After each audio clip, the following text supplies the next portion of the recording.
Welcome back to the Chad Hasty Show on News Talk 95.1 FM and 790 AM KFYO. Joining us on the phones right now to discuss one of the propositions that you'll find on the Republican primary ballot. So not only do you have candidates to vote for on the Republican primary ballot, but you also have propositions as well. And joining us to talk about one of those is State Representative representing HD 23, Mayes Middleton, back on the Chad Hasty Show. And Representative Middleton, welcome back. How are you today?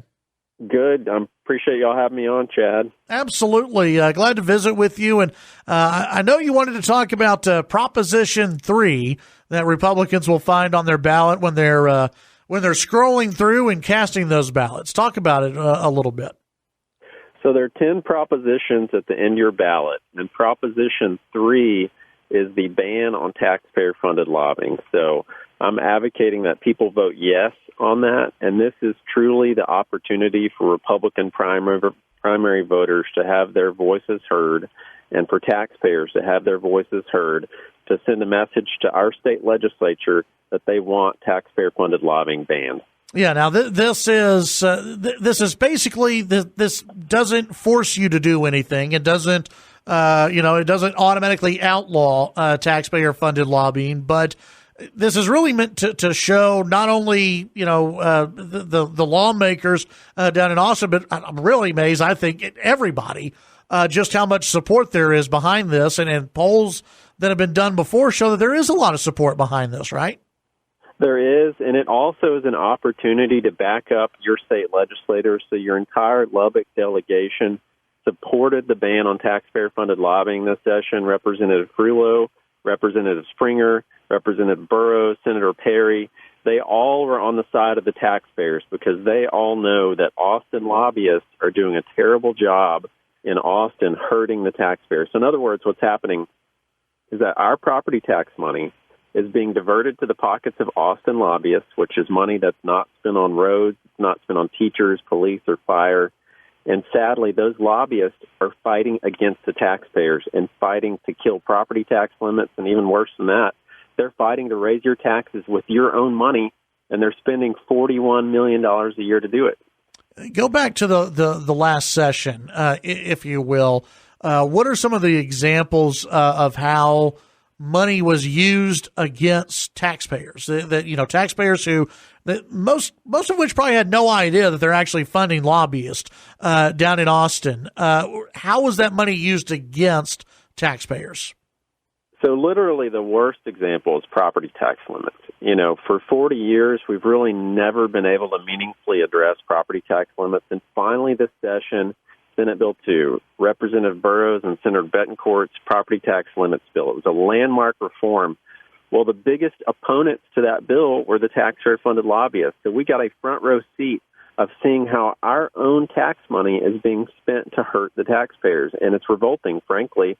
And I think Texans are offended that their tax dollars are spent to hurt them and their pocketbook.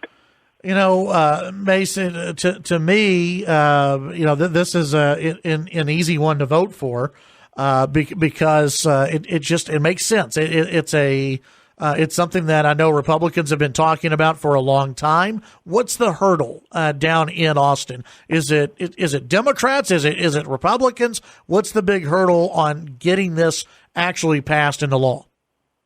So it's both. It was a handful of Republicans that banded together with Democrats to kill the bill in the Texas House. So the ban passed the Senate. It came over to the House, and it failed by 18 votes. And the day that it failed, the gallery was lined with taxpayer-funded lobbyists. And literally the moment that bill failed, they cheered. And I have never heard the voice of the Austin swamp more clearly than when that happened. So unfortunately, you have a handful of representatives that look out for liberal Austin lobbyists at the expense of their own taxpayers. And that's sad, and that's something we need to change. So the results of this election, and when you take the whatever the percentages may be after Election Day, is that something that somebody like yourself, you're already you're already sold on this. You're already sold on a ban on taxpayer funded lobbying. Is this something where you go around to other lawmakers and you point to it and say, look, this is, even in your county, even at your local level, this is what the people support? That's exactly right. So this Proposition 3, you can break it down even by precinct. So every state representative, every senator will see what their taxpayers and what their voters in their district believe on this subject. And I am pretty confident that it's going to be an overwhelming pass of Proposition 3. And we can go to each representative and each senator and say, look, your voters, your Republican primary voters, support the ban on taxpayer-funded lobbying. And it really goes even beyond that. There was a very reputable polling firm, WPA, this past session that polled Republican, Democrat, and independent voters, and 91% support the ban on taxpayer-funded lobbying. So it's not just Republican primary voters. It's pretty much everybody in Texas. That 9%, I think, is just the taxpayer-funded lobbyists in Austin. It could be. Yeah, exactly. Mayes Middleton, state representative for HD23, appreciate your time today, and we'll talk to you as we get closer to the to not only the election, but also to the next legislative session. I appreciate y'all having me on. Thank you, Chad. Absolutely. That's Mayes Middleton, state representative for HD23, talking about Proposition 3. And here's how it reads. It reads on the ballot.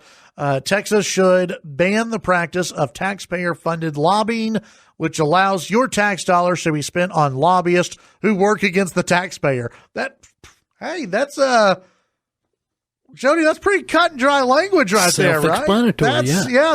That's sometimes these propositions are written where you go, what? What exactly does that mean? What are you trying to say here? But no, some kind of trickery going on. This one's pretty easy to go. Working against taxpayer interest. Okay, well that's okay. Which way do you vote on that?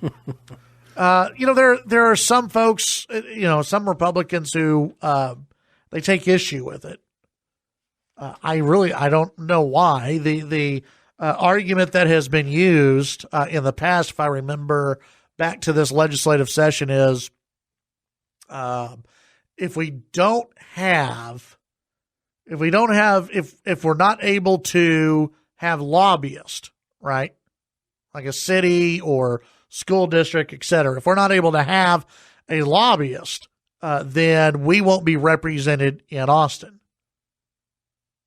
Which is not true, because you have city officials from Lubbock and elsewhere who go down to Austin all the time to argue on behalf of their cities and everything else. So, and by the way, they also have a state representative that they can pick up the phone and call, and their interests are heard. So this idea that you need a lobbyist to work against, and in many cases, you look at what they're doing, they're working against the interests of the taxpayers.